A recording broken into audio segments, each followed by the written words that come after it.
We've all experienced it. You plan your meals, you spend precious time after a busy day cooking a tasty and nutritious meal for your family, only to have your picky kid turn their nose up at it. They'd much rather just have some mac and cheese or a hot dog. There are ways to avoid this battle at the table. Today, we'll teach you some tips and tricks that we've learned with our two young boys to make sure they're getting all the nutrients they need and enjoying their meals, like creative, fun ways of hiding veggies and ways to make the whole dinner time routine fun. Hi, I'm Dr. Briana Sinatra. And I'm Dr. Drew Sinatra. And this is Be HEALTHistic. Welcome to Be HEALTHistic, the podcast that is more than just health and wellness information. It's here to help you explore your options across traditional and natural medicine so that you can make informed decisions for you and your family. This podcast illuminates the whole story about holistic health by providing access to the expertise of Drs. Steve and Drew Sinatra, who together have decades of integrative health experience. Be HEALTHistic is powered by our friends at Healthy Directions. Now, let's join our hosts. Hi, folks. If you like what you hear today and you want to listen to future conversations on all things integrative and holistic health, subscribe to our podcast on Apple Podcasts or wherever you download your favorite podcasts. Also, check out and subscribe to our YouTube channel, which will feature video versions of our episodes, plus video extras you won't want to miss. And finally, we have more with me, Dr. Drew Sinatra, my dad, Dr. Steve Sinatra, and other Healthy Directions experts over on the Healthy Directions site. So visit healthydirections.com to explore our database of well-researched content and information. And of course, you can always follow us on our social media channels. All right. Well, this is Dr. Drew Sinatra, and I've got my wife, Dr. Briana Sinatra, on the podcast today. Hi. And today, this is another episode about Ask Dr. Mom and Dr. Dad, and we'll be talking about fussy eaters. Because, well, we have two kids, and we have a boy that's 7.5 and another boy that is 4.5. And as parents, we struggle too. So we wanted to provide some tips for you on what we do to allow our children to eat healthier foods. Okay, well, Briana, let's talk about what we do. I mean, how do we do it? Because look, we struggle as well, just like other parents listening to this podcast. So how do we do it?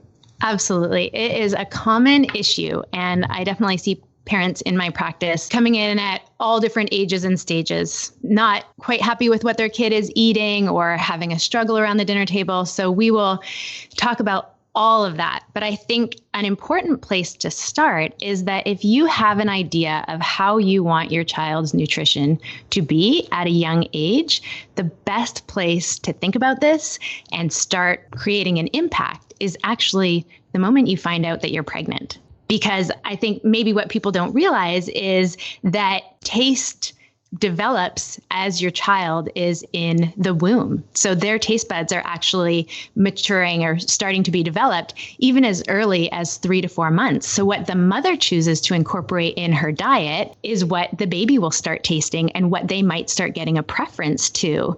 So incorporating strong foods like garlic and ginger and spices can really help set the stage later on for maybe a wider acceptance of different spices by your child. Well, this is probably the reason why our kids love Indian food, because you ate a lot of Indian food during pregnancy. I craved so much Indian food when I was pregnant with our first son. It was almost comical. And I didn't really have a preference to spice before that. But, you know, women crave different things during pregnancy. That's what it was for me. So I think don't be afraid to introduce all those different spices when you're pregnant and then during the food introduction years. And we can start talking about that too. Well, speaking of Indian food, while we're on the topic, we went 2 nights ago to an Indian restaurant here in town.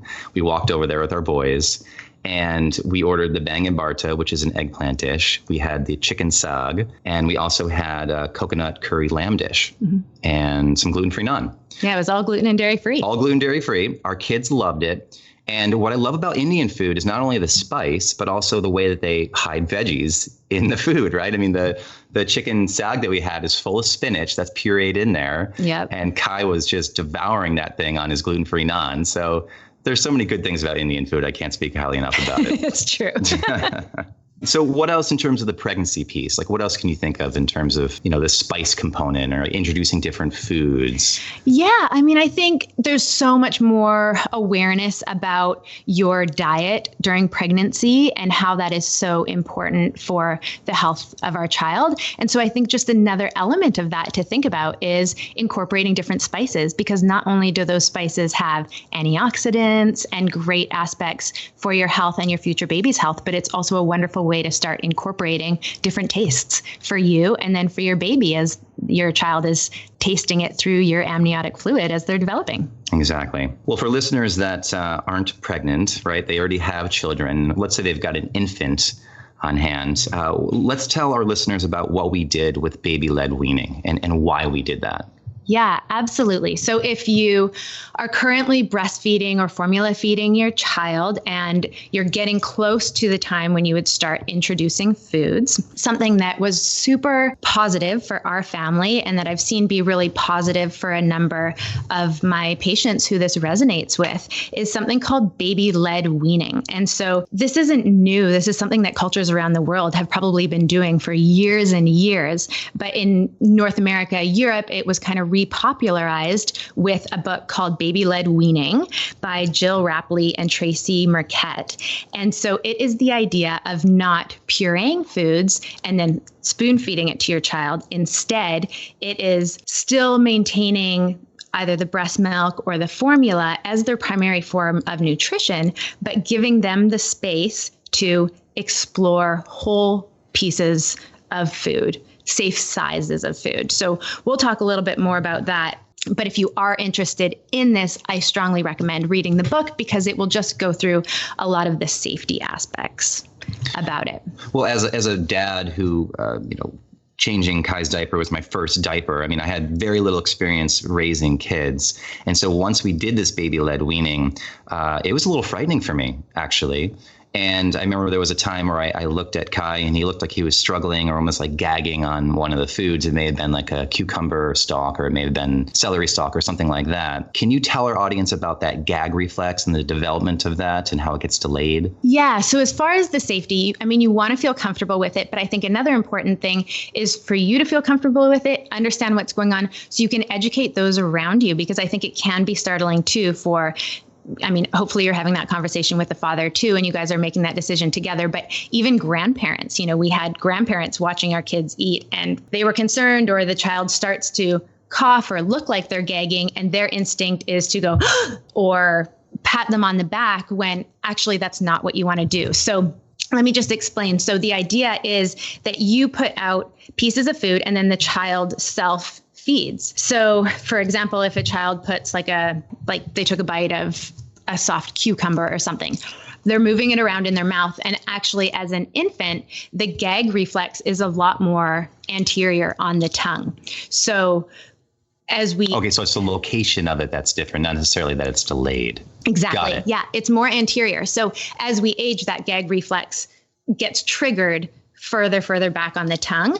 So it's a bit of a safety mechanism, right? The child will actually start to gag and push that food forward away from their airway and their epiglottis in the back of their throat, that little piece of tissue that's hanging down, a lot sooner. So we think they're gagging because it's close to their airway and they might be choking, but it's not. It's actually just in a place where their natural instinct is to go and push it forward. Mm-hmm. So you want to stay calm, watch them, make sure that they're safe. This is never something you let a child do unsupervised by themselves. You always want to be there with them. But what you don't want to do is, gasp or look startled yourself or do anything that will make them scared and them to go, because then that could push food back. So, So if it's something that you want to do, I think, reading about it, making sure that you feel comfortable with the safety is super important. But if I can, I just love to say 4 main reasons for why I thought it was so beneficial for our family and starting off with a healthy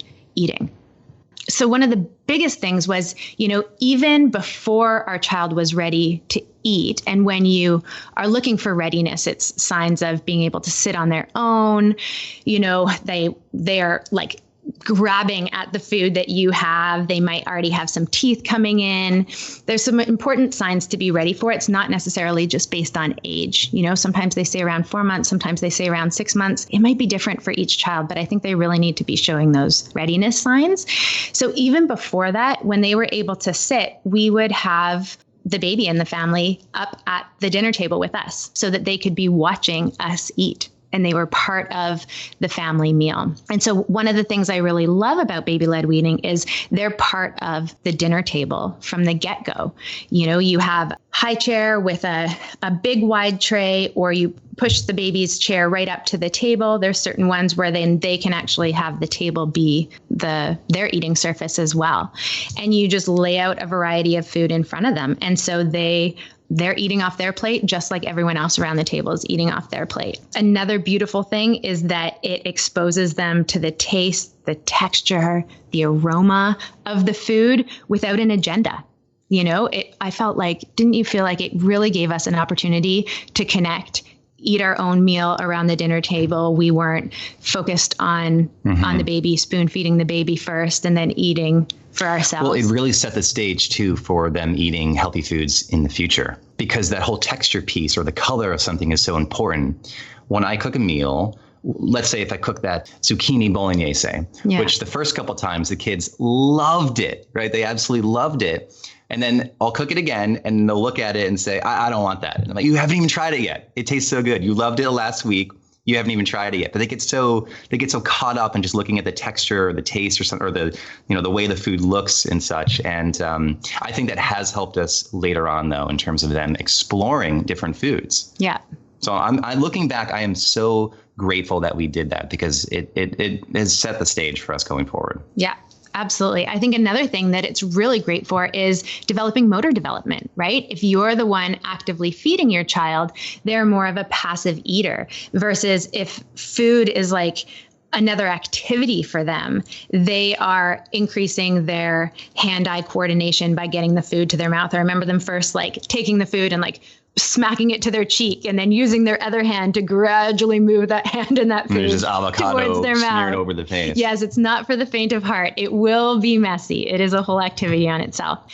And then another point that I just wanted to bring up that I think is super important is it's also an opportunity for self-regulation for a child, right? If you put safe pieces of food in front of a child and they start eating, when they are done, they are done. Versus if you're spoon feeding a child and then they start to turn their face away, I think it's easy as a parent to think, oh, we didn't finish this bowl or this jar. I just want them to have a little bit more. And so you might, open the hanger or try and get more food in their mouth. And I think of course it's well-intentioned, but I think that can also be where that starts, is pushing a child past their limit and not having them be in tune with their hunger and full cues, and maybe pushing past that. So I think this creates a less goal-oriented way of eating. I'm glad we did it.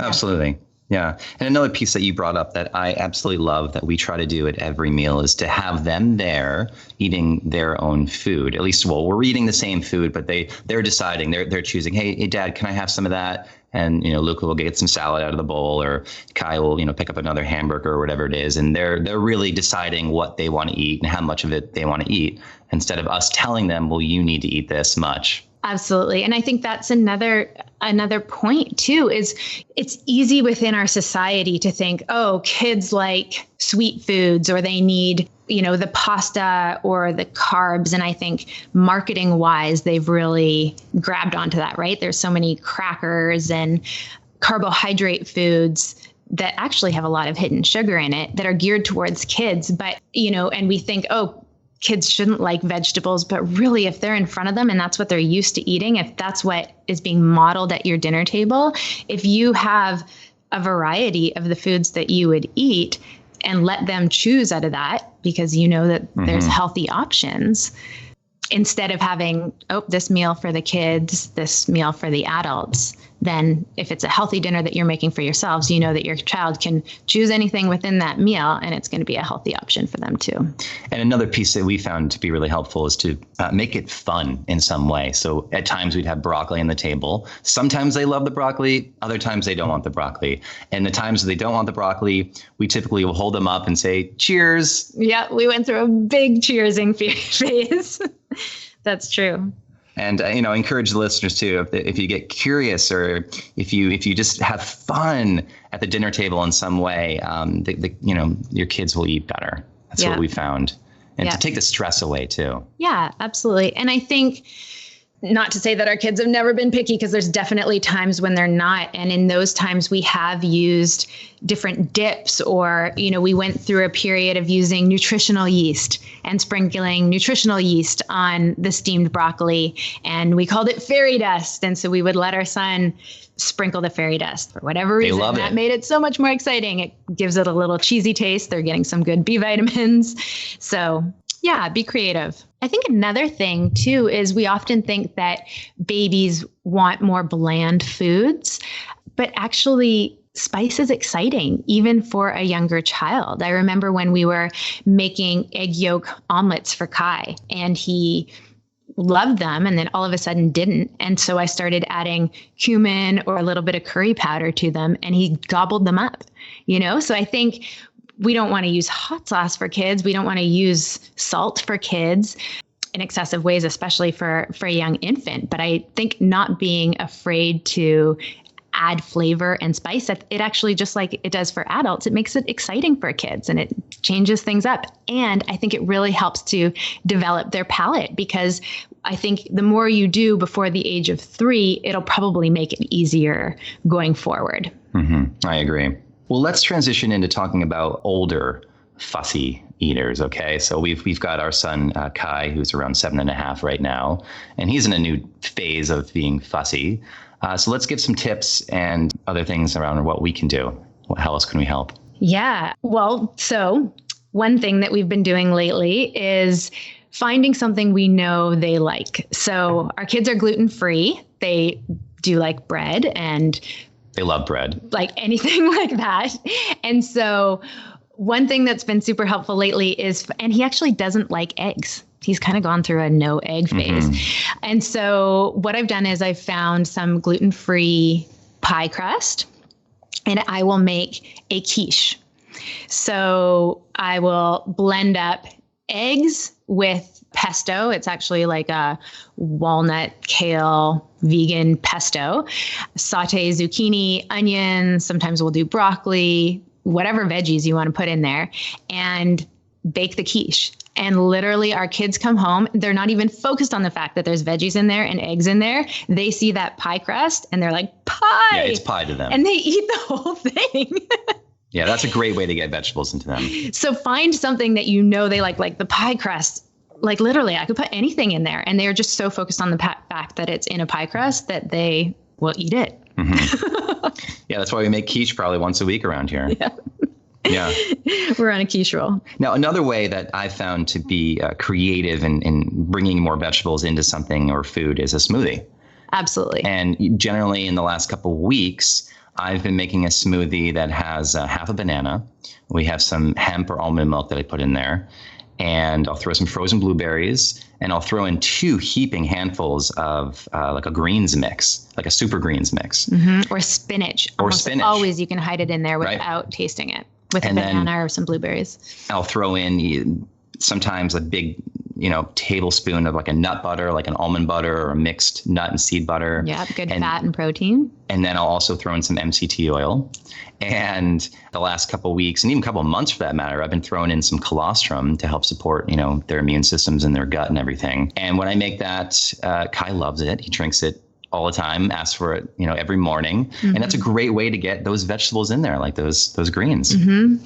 Yeah, usually greens for breakfast for a child can be tricky. So that is a great way. Now, another way that I think works for fussy eaters is to allow them to get involved in the dinner process or the lunch process or whatever it is that you're making in the kitchen. So if you bring them in there and you want to have them stir up something, or, take one of the spatulas and get something out of the bowl, or help put ingredients into the pot if you're making a stew or a soup or something like that, that seems to get them really into it. And then once they've seen how it's been cooked and prepared, they're ready to eat it at the dinner table. Absolutely. Again, with the difficulty with eggs, we started doing French toast, and Kai was able to crack the eggs, dip the bread. We let him do it on the skillet and turn it, and he wanted to make French toast every day. Well, and I mean, it's so good for him, and also good as a parent, because it teaches us to be patient. Absolutely. All those spills that occur and pans that get dropped and glasses that break and whatever it is, I just take a big deep breath and say, well, hey, this is teaching him how to eat better foods. And it's giving him ownership and a sense of responsibility and contributing to the family. And I think all of that's really important, especially if you can be there supervising, let them be a part of it. Pull a stool up for your younger child, or, have them sit on the counter in a safe way and really watch you making the food, have them be a part of it. Now, when we go out to dinner, which we do around once or twice a week, and we'll go to Indian food, for example, love that place. What we'll do is we will never ask for the children's menu. And I am just 100% on that, because I find that the children's menu, the kids' menu, has a bunch of junk food on it.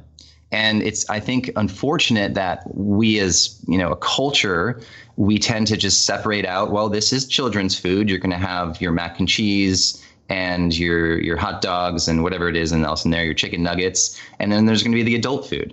So when we go out and they ask me, do you want the children's menu? I say, no, thank you. I want my child to choose off the adult menu. Yeah, it's a lot of high carbs. It's a lot of wheat and dairy. I think because we did delay wheat and dairy, it often wasn't an option for us. But, some things that I found really helpful was for us to choose what we were going to have and then give the child pieces of that. So if we're getting a chicken breast, cut some pieces of chicken for the child. If we're, getting veggies on the side, beans or anything like that, the child can easily eat that. And another thing is looking at the soups and choosing a soup for your child. Right. And also, let's say my older son, Kai, loves hamburgers. So we'll get him a hamburger with no bun or a gluten-free bun if it's available, or a lettuce wrap. And if they ask for fries, well, before they even ask for fries, I'll say, I'll have the salad option, please, the salad side. So in front of them, it's got the salad. Oops, buddy. Sorry, they don't have fries. Yeah, they don't have fries today, bud. I'm sorry. Okay. Well, what about, supplementation with different, vitamins and minerals and such? What is your take on that? Because obviously we try our best as parents to feed our children nutrient-dense foods. We know that the soils these days are not as rich as they were, 30, 40, 50 years ago in terms of nutrient intake. So what do we do? What do you recommend to our listeners about supplementation? Yeah, I think that, there's different periods where kids might be more picky, more fussy, their appetite might change, and parents might be concerned, is my child getting enough nutrients? I think always if we can get it from the diet by eating the colors of the rainbow, that's ideal. But if that isn't happening and that's a struggle in your house, a way to kind of ease that anxiety, probably mostly for the parents, is to know that there are some helpful supplementation options that can be used. So something like a good quality kids multivitamin, I would try to stay away from the gummy multivitamins or any multivitamin that contains sugar. It's just not great for the teeth. And, anything that has any dyes, of course, we wouldn't want to do, but there's some great options out there. Another thing that we love are probiotics. Supports their gut health. Of course, all the veggies and everything also supports their gut health. But, probiotics are amazing for immune support, all of that. So that's definitely something that we've included for our kids. Cod liver oil or fish oil has those good omega oils, really great for the brain and nervous system development. The cod liver oil has that good vitamin D, vitamin A, also giving additional vitamin D by itself, depending on how much sun exposure your family gets and where you might live. And what else? Those are the main ones. Yeah. And I mentioned earlier colostrum, just because I find that during the fall and winter months when the cold and flu season is at its peak, it's good to support their immune system by using colostrum. Yeah. And colostrum, as a reminder, is that first milk that mom produces after the baby is born. It's super high in immunoglobulins, which is really great for the immune system. And it also helps to heal the leaky, more permeable gut of a newborn. So it's really supportive for the whole digestive system. And you can also get it from grass-fed cows. And so that is the form that we've been using.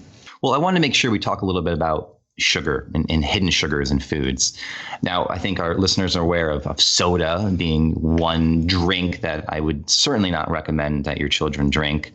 There's other foods like ketchup, for example, that our kids love that does have a high amount of sugar in it. And there's other foods that too are just hidden with sugar. So let's talk a little bit about sugar and how to avoid that. Yeah. I mean, when you talk about soda, I think another drink that is often in many people's fridges that they don't think about and even serve for breakfast is juice, right? Like orange juice loaded with sugar. Yeah. I mean, and well-intentioned, and it has vitamin C in it, but I would much rather a child eat the whole orange, because then you get the fiber too that's moderating that glucose spike. That juice by itself is a huge hit of sugar, which, you really want to make sure they're having some good protein to help balance that.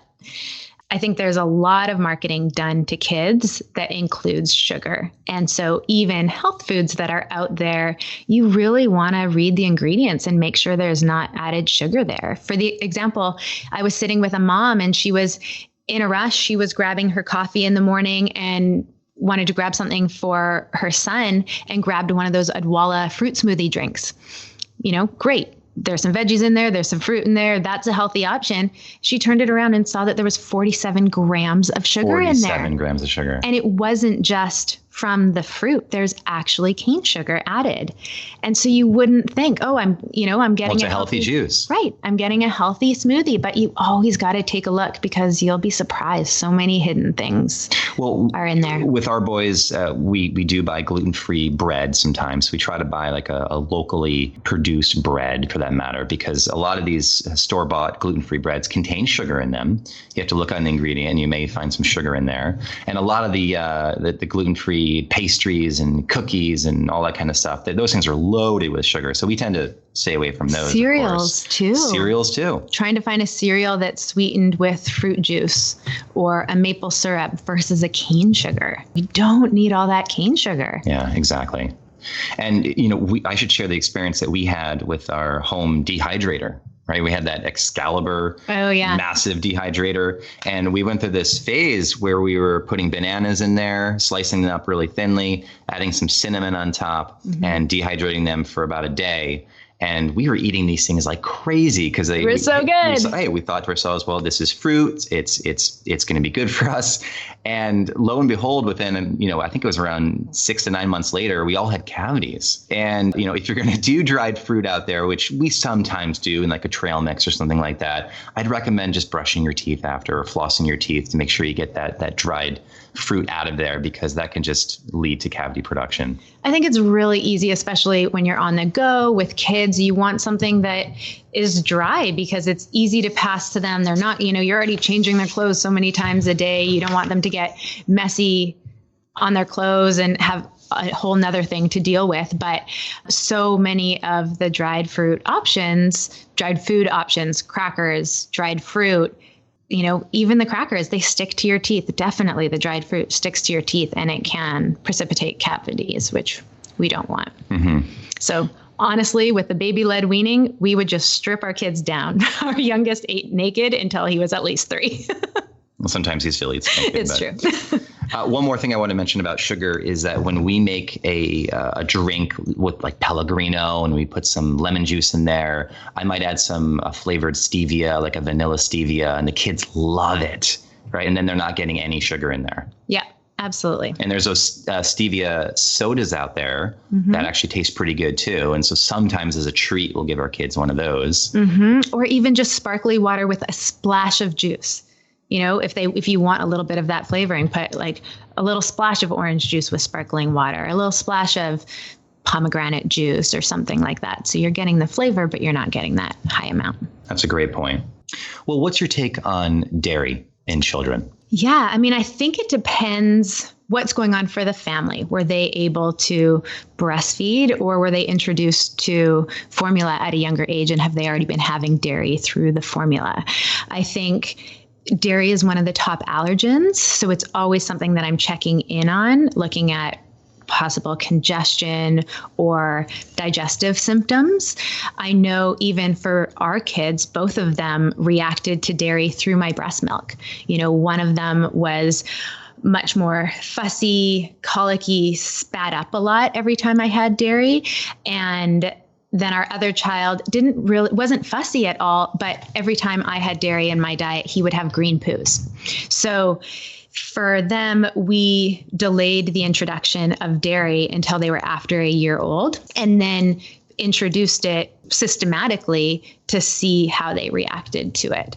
So I think it depends if your family reacts to it, and then, being extra mindful about when you introduce it, how you introduce it is important, just to make sure you're not missing a reaction and then continuing to feed your child something that they react to. Well, it's also the type of dairy too, right? The type of, let's say, cheese, for example. Like if we do buy cheese for our kids, we'll buy like a sheep's cheese or like a goat's cheese, because typically speaking, there's less allergic potential with that, or allergenicity. Yeah, absolutely. Most kids, the cow dairy can be quite irritating to the infant gut. Sometimes kids grow out of that at around 3 to 4 months, but sometimes the goat and the sheep can be better tolerated and has less of the casein in the way, if that's what those two proteins, if that's what they're reacting to. So yeah, I think playing around with different types of dairy to see what is more easily tolerated is a great idea. I think another thing to think of is, dairy can be wonderful. It can be a protein option. It can have calcium, other nutrients in it, much better as long as you tolerate it well than juice or soda, for example. But with any fluid that's filling up a child, you want to make sure that they're not you want to make sure that they're having enough, but they're not filling up on the formula or their milk and not eating enough of the variety of healthy options that you're putting out on the dinner table. So it's kind of that fine balance. Mm-hmm. And for our listeners that don't have any dairy in their home, whether there is a lactose intolerance or there's a milk allergy or something like that, what do you recommend for alternative milks? So we actually never introduced an alternative milk as something that our kids would drink out of a cup. Our primary liquid was always water. So there was no question that if it was out of their water bottle that we were taking with us or at the dinner table, it was always water, no questions asked. But if we were cooking with something, if we were adding something to a smoothie, if we were, adding it to an oatmeal or granola, then we would use an alternative milk. And we've gone through different phases of making our own almond milk, making our own cashew milk, using coconut milk, using hemp milk, using almond milk. I think being mindful of the type. There's a lot of milk alternatives that are actually pretty highly glycemic, and they add sugar to them. They add sugar to them. There's a lot more stabilizing gums in them. And when you pare it down, there's actually not that much of the actual almond, for example, in there. So everything in moderation, is kind of a good way to go by. I agree. Another thing too, is if you're really starting to introduce some new foods and you want more protein into your child or anything like that, I think making suggestions of dipping a salmon burger in ketchup or a hamburger in ketchup is not a bad idea if it's going to help get your child used to that flavor and eating it. We've definitely gone through that. So, be gentle with yourself, be gentle with your child. And if you need those little tools to help get down a more varied diet in the introductory stages, I think that's okay. And what we do is when we buy ketchup, we make sure it does not have high fructose corn syrup in it. Yes. Yeah, I would say go for organic. Make sure, it's going to have sugar, but yes, avoid the high fructose corn syrup. And in our case, when our kids started eating too much ketchup, we got the ketchup that had no sugar. It was completely unsweetened. Surprise! And then we slowly took it away, and then there was no ketchup. So you can do a stepwise approach. One other thing I wanted to bring up was about, sitting together as a family at the same dinner table and creating an appreciation around your meal, maybe by giving a blessing or a moment of thanks to the farmers, being grateful for the food. Both of our kids are in Waldorf program, and so they do that. There's no religiousness about it. If there is a religious aspect in your family, you can absolutely bring that in. But I think it's a really wonderful way to create cohesion as a family and kind of set the stage and preparation that, okay, we're grateful. We're getting into our relaxed parasympathetic state, which will support healthy digestion. Your dad often has a blessing before we eat as a family, which I think is really lovely. And do you want to share also what we've been doing probably for the last year or so about we'll sit down at the dinner table and our children will ask, what are you grateful for today? What was good about your day? And also what was bad about your day? Yeah. When you're eating together as a family, it's just a really wonderful time to connect, to talk about your day, to share the highlights, to share the struggles. And so what we've been doing is going around and saying the best part of your day, the most challenging part of your day, and 2 or 3 things that you're grateful for. And I'm always amazed that it is Luca, our youngest, who just turned 4, who will say the best part of your day. Like he always remembers it, and he's really attentive in listening to what everyone's saying. So I think it's a wonderful time to just connect and spend time as a family, if you can have your meals together. And I feel like we really prioritize the family meals. We've kind of adjusted our schedules so that when at all possible, we can be eating together as a family. Not everyone is able to do that, but even if you can prioritize 1 or 2 nights a week, it's definitely better than nothing. And then you're also modeling healthy etiquette, healthy communication, waiting, turn taking during discussions, waiting until someone else is done, being asked when you can be excused. You're modeling healthy table etiquette, which I think is important and easier when you can do it earlier rather than later. Of course. Well, we have talked about so much today about fussy eaters, and we want to leave our listeners with some takeaways. Yeah. So number 1, if you are listening to this and you are about to introduce food, we recommend researching baby-led weaning and see if this feels like a good fit for you and your family. When possible, we recommend prioritizing family meals and eating together. Not only does this model healthy eating choices and habits, but it is also a chance to model table etiquette and getting together as a family. If your child is older, you can still model healthy eating choices. It is never too late to change for yourself and your family. You can clear out the foods from your house that you don't want your child to consume, because most likely it isn't a great choice for you either. So you can make that commitment as a family, and that can start with you. And hidden sugar. We talked a lot about this today. So be careful of foods marketed to kids and make sure you read labels.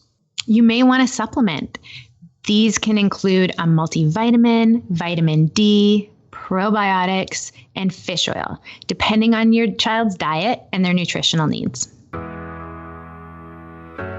Before we wrap up this episode of Be HEALTHistic, it's time to share our wellness wisdom for today.